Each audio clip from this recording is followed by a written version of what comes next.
we always knew the fort was here. We have a lot of documentation. We have a picture of the fort that we found in the British Library.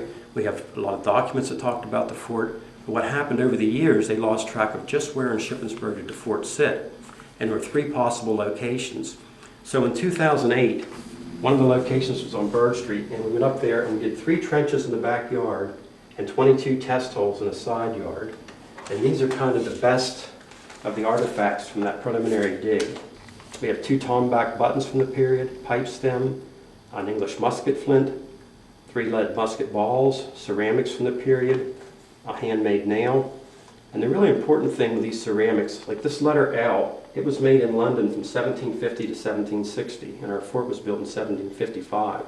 So we had 120 of these small shards that fit that period, so we knew somebody was there in the mid-1700s. Now P and Q, they're redware, and we found over 600 pieces in the preliminary, but you can't date it. They used it for about 200 years, made it the same way, so it was useless to us since you can't date it. We found enough evidence in that preliminary dig to go back in 2009 and do a full dig. And we have pictures along the bottom here that just show different steps of the process. And then all the artifacts along the wall here came from the 2009 dig. We found 13 musket flints. There's quite a number of pipe stems and pipe pieces here. We have buttons from that period, belt buckle pieces from that period.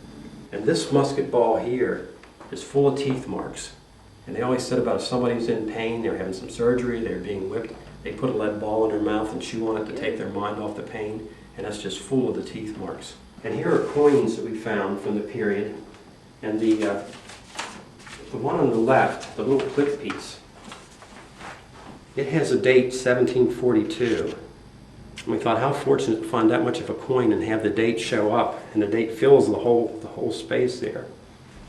And the one in the center is a piece of Spanish silver. It's a piece of 8. They take the 8 real and they cut it in that pie shape to make change. And you can see the surface is in great shape. The king's name ended in US, and that was Hispania. But you can see there's very little wear on that.